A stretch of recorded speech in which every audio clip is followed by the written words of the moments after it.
नमस्कार, भारत टीवी में आप सभी का स्वागत है। मैं हूं कविता उपाध्याय। हमारे साथ में आज रितु जी हैं, गीता कॉलोनी मंडल में मंत्री हैं। हाल ही में इन्हें पद मिला है। मैम, ढेरों शुभकामनाएं भारत टीवी परिवार की तरफ से आपको। क्या लगता है, किनको धन्यवाद देंगी और जर्नी कैसी रही?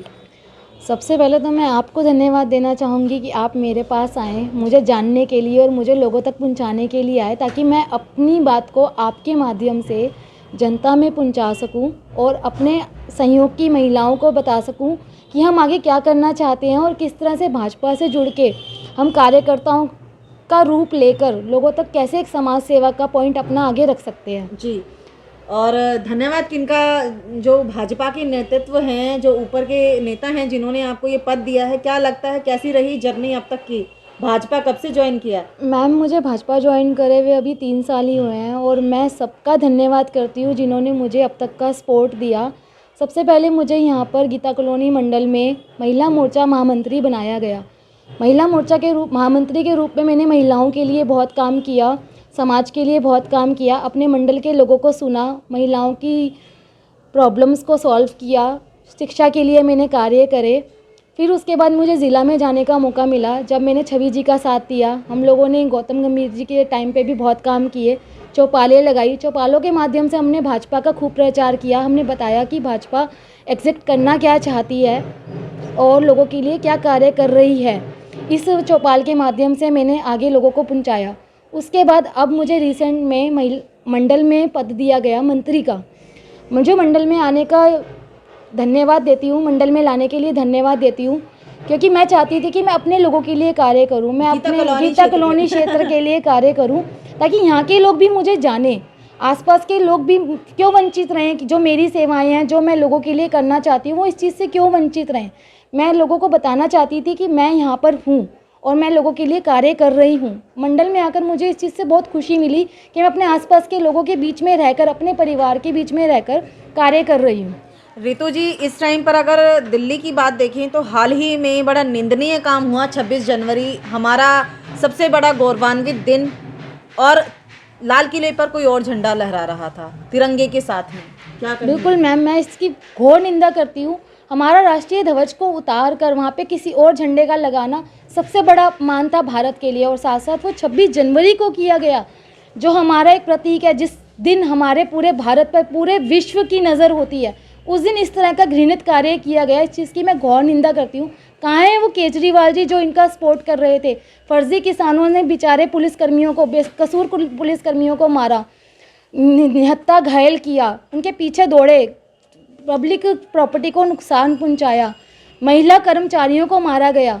इस चीज़ का बताइए कौन जवाब देगा? 1 साल नहीं हुआ अभी, हाल ही में फरवरी 20 में दिल्ली में दंगे हुए और फिर से ये दंगे। दिल्ली क्यों सुलगती है इतना? क्योंकि केजरीवाल जी नहीं संभाल पा रहे। आपने पहले भी देखा होगा, जब सीएए के दंगे हुए थे तो कंटिन्यूसली वो दंगे चले, लेकिन जब केजरीवाल जी अमित शाह जी के पास गए कि हमारी हेल्प करिए, हम लोग बहुत मोहताज हैं, हम लोग कुछ नहीं कर पा रहे, तब जाके अमित शाह की इंटरफेरेंस के बाद, अमित शाह जी की इंटरफेरेंस के बाद इन दंगों को रोका गया था। उससे पहले किसी ने भी इस दंगों के लिए कुछ नहीं किया था। आप इस चीज़ की गवाह हैं, दुनिया ने भी इस चीज़ को देखा। आज फिर से वही हुआ, केजरीवाल जी ने किसानों का सपोर्ट किया। मैं ये नहीं कहती बुरा किया, लेकिन फर्जी किसान, इनको बढ़ावा दिया, इनको बिठाया गया वहाँ पर। आज उसका हल क्या हुआ? एक और दंगा, लोगों को निहत्थे लोगों को मारा गया, निहत्थे लोगों, पुलिसकर्मियों को मारा गया। राष्ट्रीय मैम, आंतरिक सुरक्षा की बात करें तो ये तो अमित शाह जी के हाथ में है ना, क्योंकि गृह मंत्री हैं, तो सुरक्षा का दायित्व तो कहीं ना कहीं केंद्र के हाथ में होता है।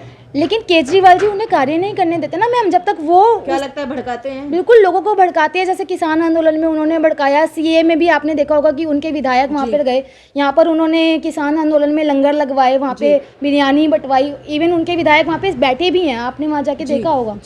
तो इस चीज़ का बढ़ावा कौन दे रहा है? केजरीवाल जी। जब केजरीवाल जी को कहा गया कि स्टेडियम खोलिए, वहाँ पर हम लोग इस किसान को पहुँचाएंगे, अमित शाह जी नहीं कहा ना, हमारी बीजेपी की पार्टी नहीं कहा ना कि आप स्टेडियम खोलिए ताकि वहाँ पर उन लोगों को, तो इन्होंने क्या कहा केजरीवाल जी ने? नहीं, मैं स्टेडियम नहीं खोलूँगा, इनको प्रदर्शन करने दो, मैं उनके साथ हूँ। तो अब उसके अगेंस्ट जाके अमित शाह जी प्रोटोकॉल के अकॉर्डिंग चलते हैं, उसके अगेंस्ट जाकर वो कैसे कार्य कर सकते थे? आप बताइए। बिल्कुल, गीता कॉलोनी वार्ड की बात करेंगे मैम, क्या लगता है, काम होते हैं?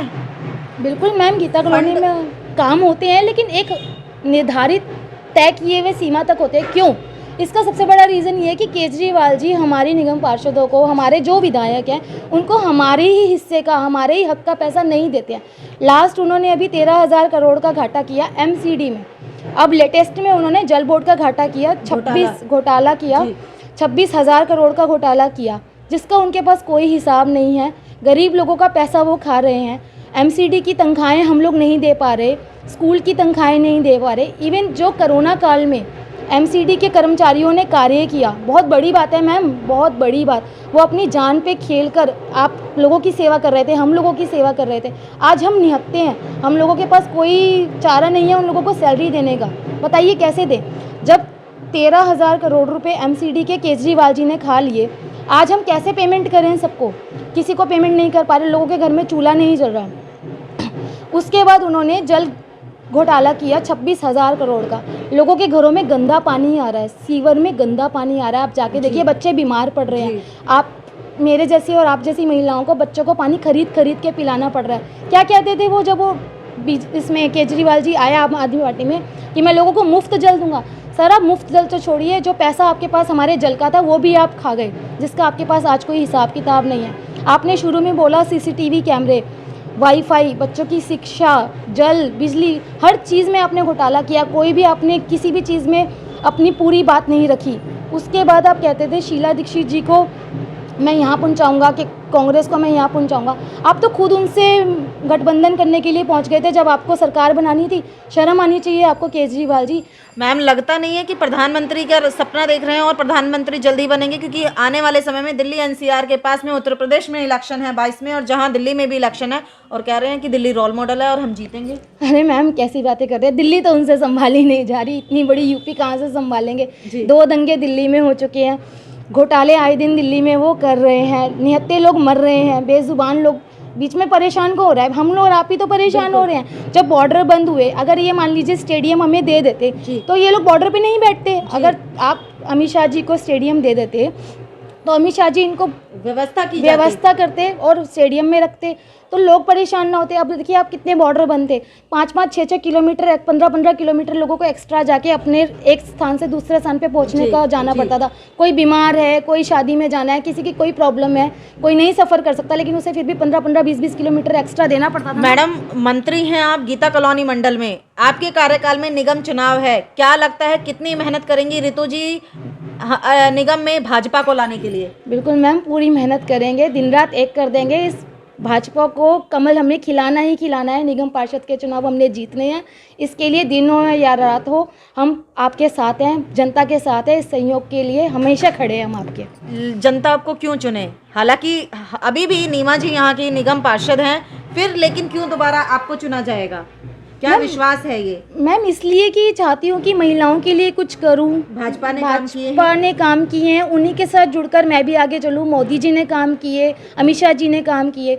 हमारे पंडित दीनदयाल उपाध्याय जी का एक लक्ष्य था अंत्योदय योजना, जिसमें होता था कि शुरू से लेकर अंत तक हमारे जो भी बेनिफिट्स हैं, मतलब कोई भी हमने एक लाभ या कोई योजना चलाई, वो शुरू से लेकर अंत तक के लोगों को मिले।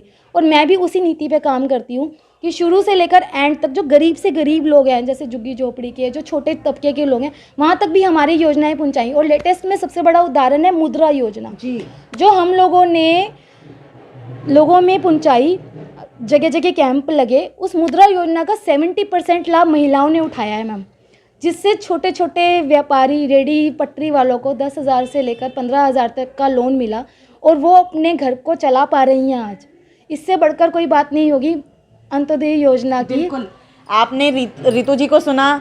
गीता कॉलोनी मंडल में सशक्त तरीके से सामने उभर करके आती हैं और तमाम बातें जो इन्होंने आम आदमी पार्टी को लेकर की चिंता जाहिर की या फिर दिल्ली को लेकर की चिंता जाहिर की, ये सिर्फ और सिर्फ महिलाओं को बढ़ाने के लिए इन्होंने एक तरीके से सामने रखा है सारी चीज़ों को।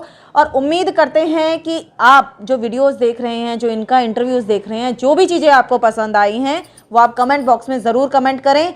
और निश्चित तौर पर आपको ये दिखाना है कि निगम 2022 में जनता किसको चुनने वाली है। मूड आपको बनाना है, आंखें खोल करके, कान खोल करके हमें निर्णय लेना होगा।